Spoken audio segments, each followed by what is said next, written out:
McKelvy back with the next story in the 13 Alabama Ghosts and Jeffrey. This story is one about one of our Alabama colleges. And when I first got started and introduced this project of reading the book of 13 Alabama Ghosts, several people who have been to this college, went to school there, mentioned that they had had an encounter with this particular ghost. It's called the Red Lady of Huntingdon College. Huntingdon College in Montgomery has been haunted for years by a ghostly visitant known as the Red Lady. This ghost was a former student named Martha who had lived a sorrowful life, which came to a tragic end in her room on the 4th floor of Pratt Hall. Martha was from New York, and she came to Huntingdon because her father's will specified that his daughter must attend her grandmother's alma mater. This alma mater had been Huntingdon. Martha did not especially want to come to Alabama, but her father's fortune was large, and she knew his deep love for his home state of Alabama. So, although she knew no one in this deep South area, Martha somewhat reluctantly came to Huntingdon. She was dressed in red when she arrived, and she brought with her red draperies for her windows and a red spread for her bed, as well as other accessories of the same color. From the beginning, she refused to explain her apparent obsession with the color red. Being a stranger and shy as well as unhappy in her unfamiliar surroundings, she could not make friends among the students. They sensed that she was different from themselves, and having heard that she was wealthy, they mistook her shyness for disdain. Martha sat alone and apart from them in the dining hall. She seldom spoke to her roommate, and when girls dropped in to visit, she seemed so cold and unfriendly that they stopped coming altogether. To tell the truth, many of them had come only out of curiosity to see the red prayer rug Martha had brought from Turkey, or the odd little red figurines on her bookshelves.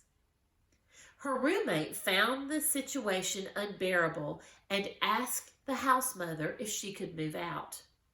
The house mother granted this request and put someone else in the room with Martha, who became increasingly aloof and irritable. This second girl also left after only a week. This procedure happened again and again as one roommate after another found it impossible to live with the surly girl. At last, the president of the dormitory, who was known for her ability to get along with everybody, moved in with Martha and did all she could to make friends with her, but all her efforts were futile. Martha had become embittered as well as withdrawn, and she seemed to resent the presence of this kind-hearted girl.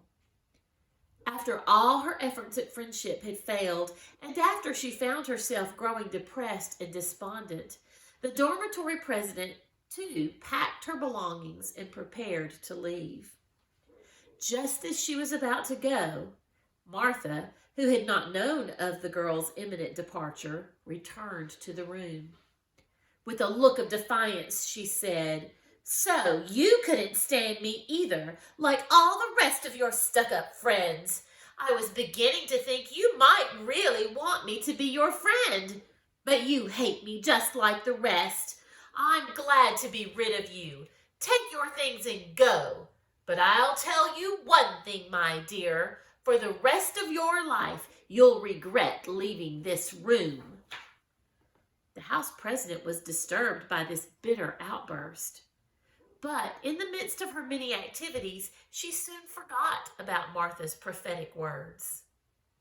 The sad girl, abandoned by the one person she had believed might be her only friend, formed the habit of wandering into rooms where other girls were congregating. But her presence cast a chill upon the groups, and they would soon find flimsy excuses for leaving her alone. Then, with a feeling of alienation from all humankind, she would return to her solitary sleeping quarters, where she would wrap herself in her red bedspread as though she were retreating from the whole world. Later, her behavior became even more strange. She would wait until lights out, and then she would visit one dormitory room after another, never saying a word, but staring into space as if she were in a trance. As time passed, she took to walking up and down the halls during the darkest hours of the night. Often she would alarm the girls by opening and closing their doors, then hurrying away to resume her pitiful promenade. One evening, after Martha had not appeared for classes or meals all day, her former roommate, the dormitory president, had a guilty feeling and decided to go see her, thinking that this time she might be able to help Martha in some way. As she neared Martha's room at an isolated end of the corridor on the top floor of the building, she noticed the first of the now famous flashes of red shooting out into the corridor, down from the room's transom window, as so many have since seen. She opened the door and screamed at what she saw. Girls from all over the fourth floor Pratt came rushing from their rooms to see what was wrong. They found the dormitory president lying in a faint within the doorway of Martha's room. Not more than 3 feet beyond her lay Martha, dressed in her red robe and draped in her red bedspread, with blood around her on the floor. Martha had carried out her threat by slashing her wrists and bleeding to death. This happened a long time ago, but students at Huntingdon say that on the date of Martha's death each year, rays of crimson light flash down from over her transom window, and that the Red Lady in her bizarre clothing returns to haunt the hallways of Pratt Hall at Huntingdon College. That was a sad and kind of creepy story. So I'd like to give you another challenge of something else to think about. And this is a timed challenge. I'd like you to spend and give yourself just 5 minutes. So get someone to set a timer for you and see how many things you can list that are red in that 5 minutes. So have someone give you a good, on your mark, get set, go, and then list as many things as you can in the time that you have. Don't worry so much about spelling, but I do want you to try to think of things that are red most of the time.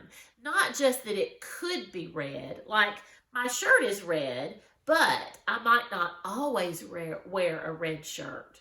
What are some things that are almost always red? See how long a list you can make in those 5 minutes. And I'll be eager to hear next time how long a list you create. Well, until next time, bye-bye.